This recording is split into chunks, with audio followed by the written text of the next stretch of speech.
Okay, good evening. Is the mic on? Yes. Can all hear me in the back? Well, it's my honor to be invited by Jane to be the kickoff speaker in the series, the VMA CEO Leadership Series. And I was joking with a few colleagues in the room today that it's actually not too late to get a refund. So what I'm going to do, the theme of my presentation this evening, it was kind of fun to put this together, 30 years of working around the world, to put this together into 30 slides. But I think the theme of my presentation this evening is really creating a culture. And that's what we've been able to do here in Daytona and Teledyne. And the other theme, and you're going to see a lot about this, is innovating and innovation and winning. That's what we're all about. That's what I'm about. And so if you would watch this through with me, and we'll take any questions at the end. So leadership, from my perspective, as I said, is really about innovating and being different and being able to compete. One of my great attributes is to motivate people. And you're going to see a number of slides through the evening how we motivate people to take risk, to take calculated risk. If you don't take risk, you're not going to advance, you're not going to be number one. And we communicate all the time, every single day, to every one of my employees, the same message that will come out. Focus and live in the market and live with your customer. You've got to have an effective business strategy, a business strategy process. You've got to be in for the long term. And at the end of the day, you're only measured by one thing. And we're going to share a little bit about that. So this was fun for me. My mother dropped me off at a British boarding school called Clifton College.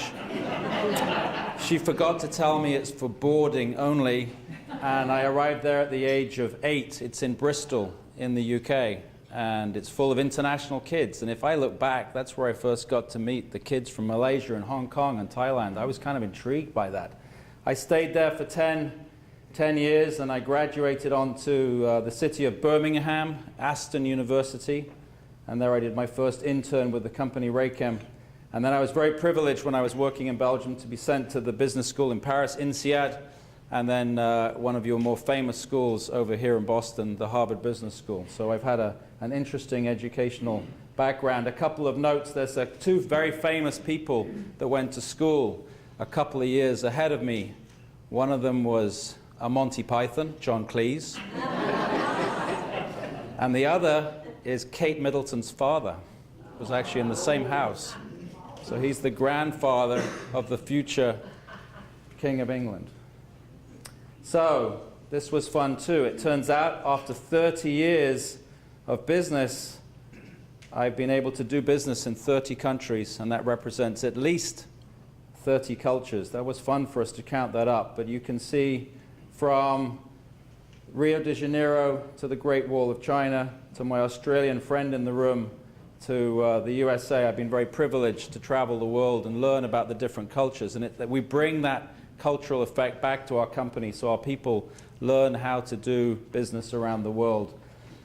It's also interesting that I've spent my entire life either sealing moisture out of the aerial telephone plant, the underground telephone plant, and now the deep ocean. That's all I've done in 30 years. I hadn't quite worked that out. But that's what I've done. I've developed products. I've innovated. We find solutions to literally keep the moisture out of the cable television plant, the underground telephone plant. And as you all know today, what we do is keep the moisture and keep the power and the optical signal flowing through the oil field. So I started in the company called Raychem. If you don't know who they are, they're now called Tyco Electronics. And I was not only an intern, but I was a polymer chemist in the UK. I had an opportunity to move to Belgium. That was my first international assignment. And we both, my wife and I, moved there for 4 years. And on a rainy day in Belgium, my boss said to me, "How would you like an assignment in San Francisco?" And we said yes, and we moved to San Francisco, product development. Moved on to North Carolina for 7 years. And did a sales management assignment in Colorado. So it's pretty interesting, right? So West Coast, East Coast, the Rockies, where else could you come but Florida? So 13 years ago, I walked into this airport, and I was going to come to Daytona Beach for a couple of years. And at one point it seemed like it was only being a couple of months as we were running out of money so quickly. But we were able to turn the business around, and you're going to see a couple of things about that. And then we sold the business to Teledyne, and 4.5 years ago we decided to rename and rebrand 6 companies and call it Teledyne Oil and Gas. So that's the brief education. You can see the international theme building, and that's really what sort of makes us different and kind of makes me different from many executives around the world. And this is an interesting view. This is what I do. This is what we challenge the organization to do, is to innovate. We solve challenging industry problems. If it's a simple problem, then my competitor can go and do it. If it's a tough problem, we want to be the ones to get that winning position. We inspire risk-taking. It's okay to take risk. It's okay to fail, move on, take another risk. And so we have installed very strong processes to, this is a roadmap. You can see the road disappearing. You know, we always are constantly thinking, where do we want to go? Where do we want to be in 3 years, in 5 years? And how do we get there? We spend a lot of time thinking about this, and it's always linked to our business strategy. So you've got to have a strong business strategy. Here's our roadmaps. These are going to be our new products that we invest in. So this is also interesting. Tom asked me to consider, who are my mentors and leaders. And the first gentleman, he's going to be 90 years old in May. He is the founder of the Raychem Corporation. He is an innovator, and he developed technology. And we took that technology and sold it in 80 different countries in the world. That clearly inspired me 30 years ago to follow maybe in his footsteps. And the second gentleman is Jack Moore, a personal friend. He's the chairman of Cameron. Cameron is $11 billion in Houston. And what I most admire about Jack Moore is that it was his blowout preventer stack that failed in the Macondo oil spill. And everybody watched the oil spilling into the Gulf of Mexico. I knew one man that could lead Cameron through that very trying period, because actually it wasn't a problem with his equipment. And so I admire him for his communication skills. Some of you met our CEO, Dr. Robert Morabian, a brilliant scientist who turned science into a $2.5 billion corporation called Teledyne Technologies. He's definitely one of my mentors. So you're going to think that I'm just going to keep putting up all these business leaders. You're wrong. So for 35 years, I've been inspired by Bono and U2, not only their music, but what he stands for. He uses music to develop a message to take around the world, sometimes too political, but he's a powerful individual. I'll travel a long way to watch Bono and U2. And then I have to have my first passionate sport. You probably have heard. You have a sporting activity this weekend? That's right, the Broncos are going to win. That's right, I lived in Denver. Mr. Alex Ferguson. I don't actually like his team, and you'll see why in a moment, but he spent 26 years at Manchester, and he won every trophy more than 3 or 4 times. But it was his leadership skills. If Manchester United were losing with 3 or 4 minutes to go, you could guarantee he'd probably be able to turn that around from the touchline. That's how successful he was in motivating people. And I think of him, when I'm in a tough meeting with my Australian friend who's in the room, I think of this guy. So what do we do? We're winners. If you're going to be in business, you're going to be in sports, you're really only there to win. You're there to be number one. Number two really doesn't make the trophy stand. So what do? We set stretch objectives. We drive behavior. We have a winning attitude. And absolutely celebrate success. Whether it's a project, a delivery, a milestone, we're really, really good getting on the Teledyne bus and celebrating success. That's very, very important to do. I see some people nodding in the room. Okay, communication. I basically spend every single day of my working and weekends, according to my wife, talking to my employees. I've just finished the world tour, and I think I've got in front of 1,000 of the 1,200 employees. Here's my team in Kuala Lumpur, Malaysia. That's a long way for us to go, but we feel it's very important that every single employee has the same message, so they can translate that to their workforce, their teammates, and to the customer. So we're constantly, I was trying to give Mr. Rick Scott a few tips on his new campaign here. Some of you were at the grand opening with Mr. Rick Scott. It was a wonderful day. So one of my greatest strengths, I believe, is communicating and telling the message so that people can replicate that message. So what do? Every new hire that comes into our building has to have lunch with me. That's been a lot of lunches over the last couple of years. And so we have a regular new hire lunch. They see basically this presentation about who we are and where we're going. And we have a meeting every single quarter. So for the last 13 years times 4, that's a lot of quarterly meetings. Let me tell you, the first 3 years, we could not find an order. That was the problem in Daytona Beach for us. It's changed a little bit recently, but we communicate the strong message, the truthful message. We take questions and answers. If you're not doing that with your employees, I'd really encourage you to do that. This is what I spend most of my time doing. You'll see where I go in the world. Where do we go with our customers? We go to the highest point. We try and meet the leaders. We try and meet the CEOs. We encourage our organization to listen. They weren't actually very good at listening when I arrived. They would tell the customer what he really wanted to hear. But it turns out listening to customers is the most powerful thing you could do. If you can actually then partner with them, they treat you as one of themselves. Of course, we want to go global. We're not going to stay here in Daytona Beach. We have great customers in the Gulf of Mexico, but you're going to see the global opportunity for you and your businesses.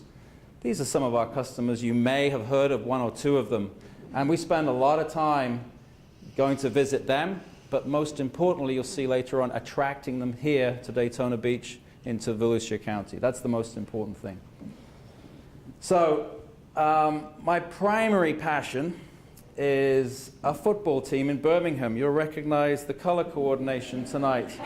My son bought me this tie for Christmas. This is Aston Villa. They're 150 years old. They don't have quite as much money as Chelsea and Manchester United, but they play good, and I watch every game. And I had a season ticket when I was in Birmingham, and I played with their youth team, and I will watch every game, and my assistant Cindy knows when they're on. She closes the door, and I can pretend to work, and I can watch the game live.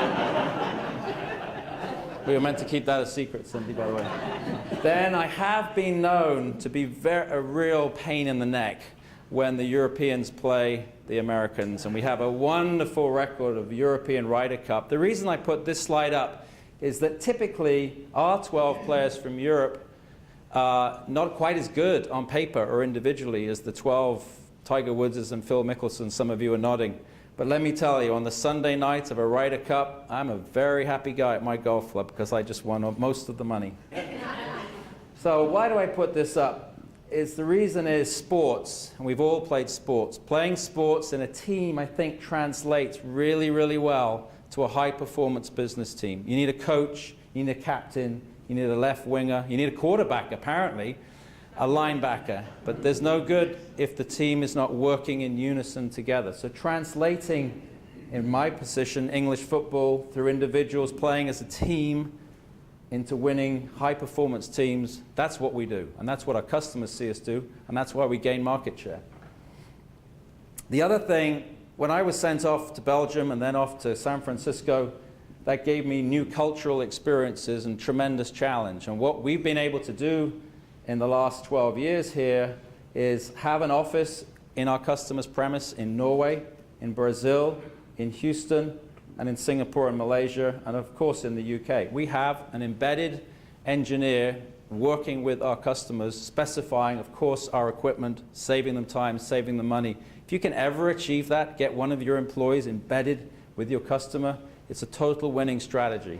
That's what we've been able to do. That's what I've led.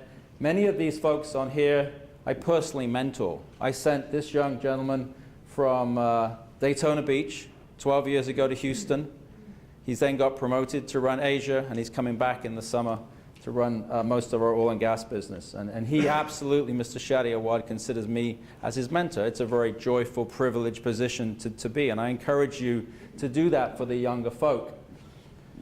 Part of our strategy when I was at Raychem, we always learned absolutely hire the best person you can find. I've hired people when I didn't have a budget because I fell in love with that person. I knew he or she was going to do a great job.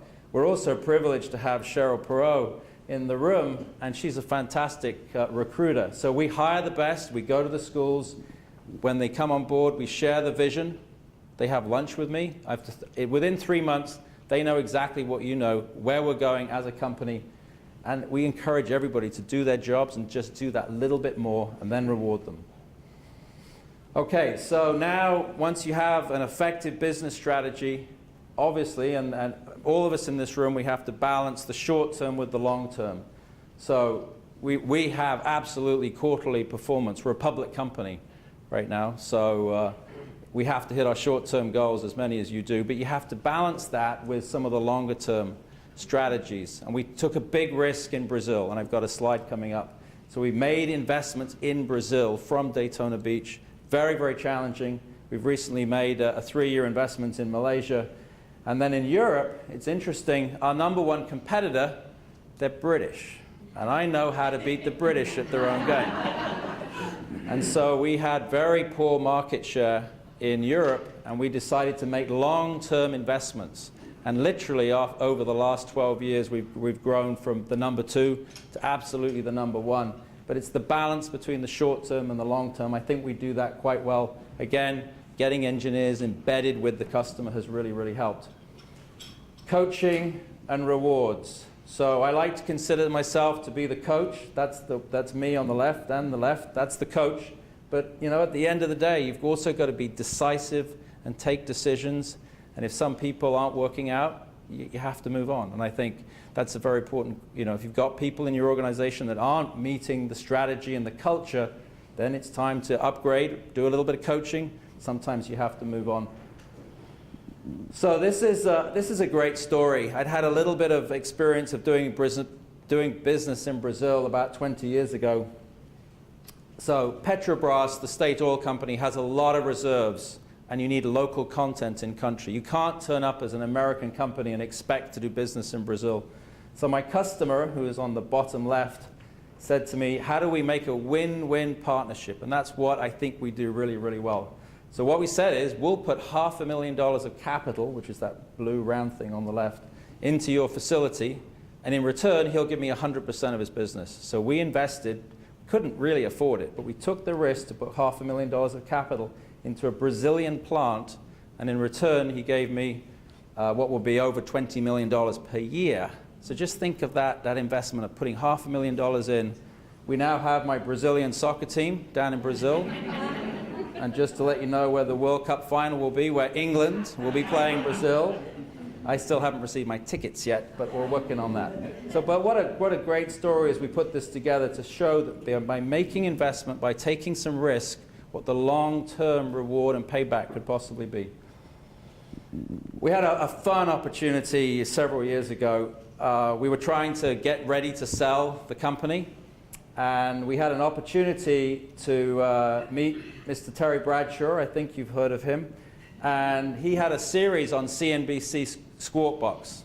I think CNBC Squawk Box is a great program. You can learn a lot. They interview a lot of CEOs and presidents and finance people. When we had an opportunity to go on Squawk Box, we just jumped at it. We couldn't afford it, but we got on, and he did a 30-second interview with our company. So think of little ODI in Ormond Beach ending up on Squawk Box. So my theme here is just aim as high as you can go. You never know where you might get to. And we all got up one morning, right, Gary, 7 a.m., and there we were on Squawk Box. So it was just a lot of fun. I have fun doing my job, by the way. That's the other thing that might be coming out. And none of you have left. We locked the doors, so you... I think one of my other themes is always synergy. Synergy can sometimes be an overused word. For those of you that don't know what it is, it's to put 2 and 2 together. It doesn't equal 4. It equals 5 or more. And what I've done, and what we do, and I like to say we, is that we link and exploit our capabilities around the world. Those are ideas that our people have, our teams have, and we're the first company in the world to link technology that Teledyne invented and took on the space shuttle that's now going to work on the ocean floor. No one in the world had ever thought about doing that. That's what we do on a daily basis. That gives us tremendous capability, and we're going to be the #1 in the marketplace. So when you think synergy, that's really what it is. How do you get your teams working better than those? You've got 12 people on a team. You don't want the answer being 12. You want the answer being 20 and 30 and 40 and driving behavior. So we had a lot of fun over the last weeks or two. Everybody had an iPhone who was traveling with me. We tried to get the best 12 shots of Mike traveling around the world. So some of them didn't quite make it because it's not after 10 p.m. But here we have. This is what I do. I go out around the world and we make relationships in 30 countries, whether we're in the bottom left, we're in the Petroleum Institute in Beijing University. Here we are in Japan, here we are in Bahrain, Indonesia, and on and on and on. That's what we do, and the customers really respect that the leaders of our company go out and visit them in their culture and take time to listen to them. Then we try and bring them back here to Daytona Beach. So my other theme is you have to keep reinventing. When you think you're number one, you better watch out because the number two and the number three are coming after you very, very strongly. Think about Apple, iPhone, and Samsung. My analogy is the airline. I'm privileged enough to fly on my favorite aircraft. It's an A380. My favorite airline is Singapore Airlines, and the reason is their safety record and their service. Their service is absolutely faultless. And so let's continue to innovate. Let's continue to be the best. And if you want examples, something like flying on Singapore Airlines is, the trouble is, when you fly to Singapore and you land back in New York and you have to get in on a US carrier, it's really difficult. Here's the future. This is where we invest. So we hire the best, but with our HR department, we have an outstanding program involving local universities, local schools. I personally get involved in mentoring and attracting some of these kids. This is the future of our business. One day, I hope an intern, Mr. Shadi Awad or Heather Lavender, will be standing here talking about the next generation, our future of our company. But look at the partnerships that we have. And Scott and Cheryl are with us tonight, and really that's what they drive this message. They're saying the same things to the interns as I'm telling you tonight. I think the other strength that I've been able to bring is I spend a lot of time with my customers' executives. So not only do we sign agreements with FMC, not only do we ask Mr. John Gremp, who's the chairman of FMC Technologies, to come and spend 2 days here to open our facility. 2 days out of his life, he came to work in Daytona Beach and open the facility. And it worked so well that my dear friend, Mr. Bob Potter, the president of FMC Technologies, I got invited as the only guest to his retirement party at the Houstonian the other night. They kind of introduced me as part of their company.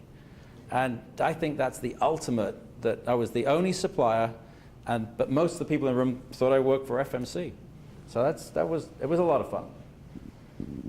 And as I'm wrapping up here, and you all know about our new technology center, this is the future. We drove this idea to have an R&D center here in Daytona Beach, just a stone's throw from well, it's actually a driver, a 3-wood, and a pitching wedge. And we brainstormed who should come and open the building. So I suggested, let's get my CEO. I think I can get him here. Then someone said, well, let's get Mr. Gremp, our CEO of our customer. And I think Mr. John Flynn, who's not with us tonight, stuck in Houston, said, let's go for the top. Let's invite the governor. And we were convinced we were going to get one of them. We got all three. We had an absolutely spectacular dinner at a hotel. And then the next morning, I think Frank and Jane and several of you came. And they networked together, and we got a lot of really good press. The whole thing here is it's R&D. We're investing in the future, and I'm hoping that some of the interns we're hiring now and sending around the world are going to experience this message. It's going to happen here too, in Daytona. Okay, this is my family. Family experience is incredibly important, right? It's just not about business. So here's my son Nicholas. His 14th birthday, we decided we'd have it at the Old Course in St. Andrews. So that was a memorable photo shot there. And I could still beat him when he was 14. And here's my wife, Kate, and my daughter, Sophie. She's graduating from George Washington. She's going to the UK, to the city of Bristol next year for a master's. So you can see it flows pretty quickly when they pick up the international culture.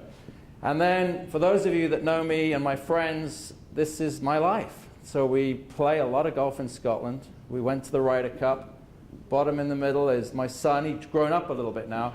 This is Phil Mickelson's coach, Rick Smith. So again, try and get the best for your kids. This is the real football, by the way. This is Chelsea versus Liverpool. There's a couple of really good games on Saturday, Sunday, and Monday, in case you're not watching anything on Sunday night. And this is one of our greatest team photographs. This is a flight from Kuala Lumpur to Dubai on the A380, and we decided we'd take over the bar. The captain was up front, but this is one of our greatest team shots late one night, flying to Dubai. And my team members, they really appreciate the drive, but this is the rewards they get as well. Okay, it's about results. So I know many of you are kind of interested in this. So in 12 years, we grew ODI to over $100 million. Last year, we achieved 20% growth, which is slightly above average. And we sold ODI to Teledyne in 2006. We wanted to be bigger. We wanted to go to the next level. So I personally formed Teledyne Oil and Gas. We did 3 acquisitions. We're going to do $300 million this year. And we've grown the employee base in the group from 185 to 1,200 employees. And I guarantee you, each one of those 1,200 employees knows exactly why they're here. They're excited about being here, the culture of innovation and customer satisfaction. This is where we're located. This is my quarterly travel schedule. So it's great fun, very challenging. But if you can get a team of 1,200 people working together, you can absolutely move mountains. So this is what we've done locally. This is what at the VMA, you've watched us do this. We have 420 jobs here. We have a fantastic 95% retention. So not many people want to leave. That's another really good metric, right, of what's working, what's the culture. That very, very strong, good quality of jobs. 350 different international visitors came to Daytona Beach and stayed. Good news for the hotel business if anybody's opening one. Maybe the bank. These guys spend a lot of money. So it's pretty exciting, right? To have 350 people coming from outside USA, from Norway and from Brazil and Malaysia. Let me tell you, the Norwegians love it here in the winter. They absolutely love it here. For those of you that haven't seen our buildings, this is the 100-square-foot facility we opened only 7 years ago. We thought it was way too big. Here's the entrance with the famous flags. The flags stand for which country you're visiting from today, or the top export countries. It's, again, very visible to the employees. The Japanese flag is flying today. I instantly know that Japan is in the building. It's just a great way to communicate to all the employees when they see someone walking around. No, he's not from Peru. He's from Japan. It's a very good cultural. And then here on the left, we opened the new building. And I know Tom is working with Jane, and I'm sure some of you would like to see the new facility. It's absolutely spectacular. Again, it has innovative features built into the building to drive innovation. And then, to wrap it up, we did this, and my friend John Flynn and I did this the other night in a bar in Dallas. Volusia County is our home, but we're on the global map. This is, again, an innovative way to share with the employees a beautiful shirt every bike week. So we had the 2011, 2012, the 2013. They're becoming collector's items. But it's amazing. You go around the world. I was in a taxi driver was taking me from New Hampshire to Boston Airport 2 weeks ago. He said, Teledyne, right? I said, Teledyne. He goes, I've got one of your bike shirts. True story. So I said, how did you get it? He said, well, my brother-in-law works for the company. But these have become collector items. And then to finish and to say thank you, here's 2014 Bike Week shirts. So thank you for listening. It's fun to be here. Hopefully it's not the last of the series. And I'll absolutely take any questions that you have. Thank you very much.